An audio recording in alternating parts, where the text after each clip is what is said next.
અમરેલી જિલ્લાના ધારીમાં મુક્તેશ્વર મહાદેવનું મંદિર આવેલું છે અને 500 વર્ષ પુરાણું શેત્રુંજી નદીના કિનારે આવેલું આ પવિત્ર યાત્રાધામ આ મંદિરમાં ભગવાન શિવ પાર્વતીની મૂર્તિના અલૌકિક દર્શન થાય છે.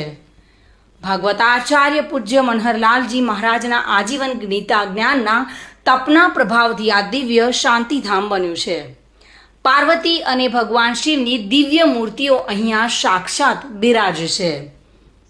જીવન મુક્તેશ્વર મહાદેવના શ્યામ શિવલિંગમાંથી હવે શ્વેત કપૂર વર્ણ શિવજીની મુખાકૃતિના દર્શન સ્વયં થઈ રહ્યા છે અને ભગવાન જીવન મુક્તેશ્વર મહાદેવ સૌના મનોરથ સંકલ્પો પૂર્ણ કરનાર અને દુઃખો દર્દો દૂર કરનારા છે.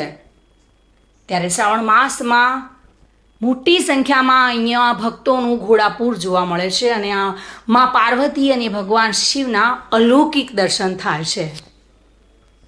एक बिली पत्र एक पुष्पम एक लोटा जल की धार दयालु રીજ કે દેતે ચંદ્રમૌલી પર ચાર. શીતલ ગંગાને કાંઠે આ જીવન મુક્તેશ્વર મહાદેવનું મંદિર છે.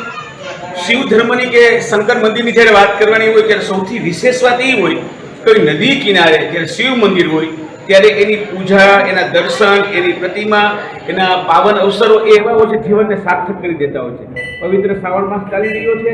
શ્રાવણ માસની અંદર આ જીવન મુક્તેશ્વર મહાદેવના મંદિરે 4 સોમવાર 5 સોમવાર આ વખતે છે. 5 સોમવારની ઉજવણી કરવામાં આવે છે. સાતમ આઠમનો મેળો ભરવામાં આવે છે.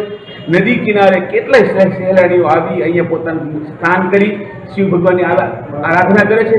તમે પાછળ જે જુઓ છો ને શિવ પાર્વતીની મૂર્તિ, યુગલ મૂર્તિ સરકાર છે એ આ વિસ્તારમાં આજુબાજુમાં ક્યાંય તમે જોઈ નહીં શકો એવી શિવ પાર્વતીની આ મૂર્તિ છે અને જીવન મુક્તેશ્વર મહાદેવનું મંદિર છે. એટલે જેનું જીવનનું સાર્થકતા થાય એના દર્શન કરવાથી જ માત્ર બધી મનોકામનાઓ પૂરી થાય એવું પ્રાગટ્ય શિવલિંગ અને શિવલિંગના પણ એમાં બધા આકાર સાથે ભગવાન સાક્ષાત્કાર થયા છે શંકર મહાદેવ એવું આ મંદિર છે. બોલો જીવન મુક્તેશ્વર મહાદેવ કી. સંજય વાળા સાથે bureau report, today Gujarati news.